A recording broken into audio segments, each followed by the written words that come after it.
And we've got another brief break in the action as the debaters get their thoughts together. Are they trained to ration their time? Each has 4 minutes, I understand. There's a lot of strategy involved in using what the debaters call prep time. Based on the structure of the debate, which gives the affirmative the first word and the last word, but it gives the negative the greatest blocks of time to speak. Each will try to use that time most effectively. In some instances, you use it so that your opponent cannot. You try to call for prep time at a time when your opponent really can't use it. And the rest of the time, you're using your prep time when you want to gather your thoughts in order to plan your defense of your case or the attacks you're going to make on your opponent's case. How is it determined what the actual subject or the question in the debate will be? In Lincoln-Douglas debate, the National Forensic League, which adjudicates debate across the nation, and which these two gentlemen will be appearing in the national finals at Birmingham, Alabama in June, they're the ones that choose the topics. And I see we're ready for our final rebuttal on this side. Okay. So let's start on the value and value criterion debate. We essentially agree on a value of morality or moral obligations that the government has. However, on protecting human rights, his problem is that he's saying that we have more of a moral obligation towards people within our own nation because they're taxpayers. But no, as my opponent never responded to what I said in cross-examination and what I said in my last speech, those are things like legal obligations where we're dealing with what the United States government has to do reciprocally for its people. However, when we're making decisions like submission to an international court, where we wouldn't be in that situation of sending billions and trillions of dollars to Africa, but rather we're talking about the moral impacts of our own decisions, we have to consider the rights of people throughout the world along with the rights of our own people, even if the rights of our own people are closer to home. So he can't just willfully ignore the impacts throughout the rest of the world. He also has to take into account the intrinsic worth of people who don't live within the United States, who are part of these nations that are committing genocide and who are victims of those nations. So we look towards my value criterion of protecting human rights because we have to look towards that intrinsic international human worth.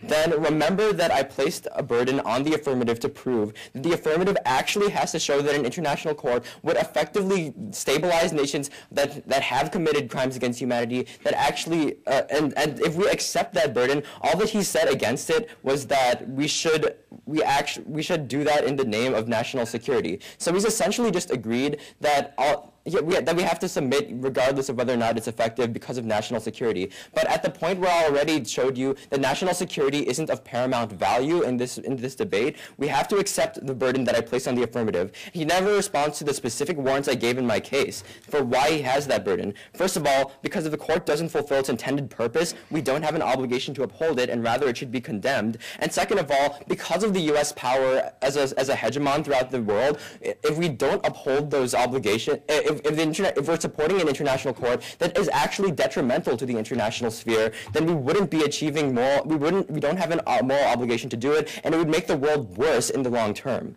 So the affirmative needs to show that an international court would provide that deterrent effect or provide that reformative effect. Now, by defending my case and by attacking his, I'll show you why he can never do that.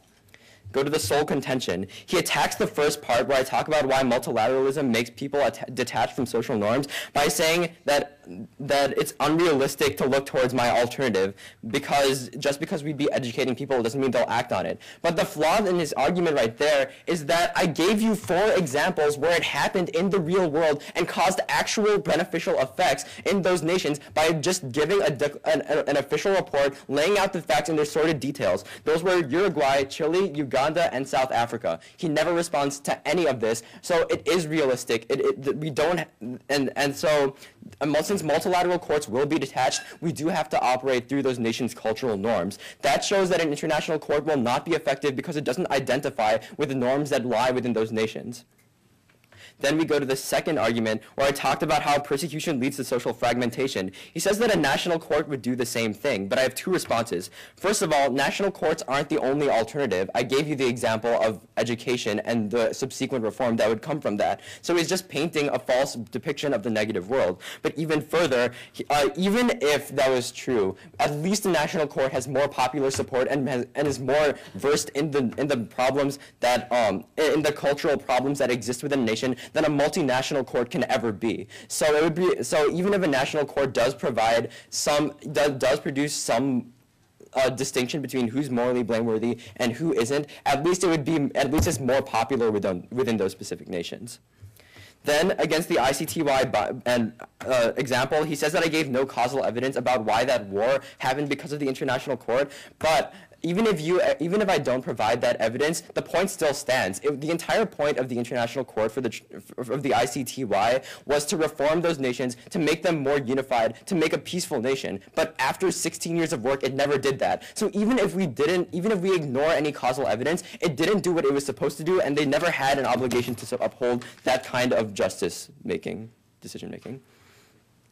Then go to the first contention on the affirmative side. He says that he says that reports won't occur without the consent of other nations, but I gave you a response to that. First of all, that the government is not the same as the people within those nations. Yes, a government might be resistant, but the people after going through a crime against humanity wouldn't be. But even if you don't accept that, I gave you 4 nations where it did happen. So that's an unrealistic expectation to put on the negative side. Then you go to the second argument about how we can still act under norms, but then he just says that perception is more important. But that links into the third point where I argued that we can oppose the system but support the values that underlie it. He just keeps on asserting that because the United States isn't liked by many nations, that we'll never be able to achieve acceptance throughout the world. But he never actually provides a warrant for why we can't make our decisions clear in the international sphere. And finally, against the second contention about terrorism, he says that we can get deterrence by prosecuting people, but as I explained throughout my case, by separating ourselves from the norms of those countries, we actually can't achieve that moral reparation. So my main voting issue is that because my opponent never satisfies the observation, the burden at the top of my case, that says that he has to show that an international court is effective, for us to ever determine if we have a moral obligation to uphold it, he never does. I've given you reasons why throughout the entire case, throughout my case, and throughout my rebuttals against his case, that he doesn't prove that deterrent quality. You're listening to the 2009 High School Debate Championship at the City Club of Cleveland. I'm Eric Wellman with 90.3 WCPN, and I'm joined alongside John Mercer, who's the debate coach at Olmsted Falls High School. What happens next? What are we waiting for? Well, we have one final rebuttal. We just witnessed the negative's final rebuttal, and the affirmative will have one final rebuttal. And then the debate is in the hands of the judges. Now, these two debaters, Omar and Vinay, this isn't the first time they're seeing each other. No, they've probably met head-to-head several times during the course of the year, and their teams have met many, many times during the course of the year. In these debates, does it work out that one side of an issue is easier to defend than the other? That's a great question, because when a new question is released by the National Forensic League, very often it looks as if one side is going to be the favored side. And oftentimes debaters in their research and their debating come to agree with that other side by the end of the cycle. But yes, every now and then we have a question and people say, yes, this is a very neg question or an AF question. Will the debaters, will the judges, I should say, take that into consideration if one side's easier to defend than the other? That's, again, entirely the judge's discretion. Up to them. And let's hear the final rebuttal of this year's debate. Ready? I'd like to start off by clearing up this issue of obligations. My argument is that the American government has special obligations to its own citizens. My opponent in his last speech makes the clarification that we have special legal obligations but not moral obligations. I have argued throughout this round that our American government has special moral obligations to its own people. My justification for that is that Americans are the ones that are obeying American law and paying taxes to the American government, thus they are owed something in return. That's an argument about morality.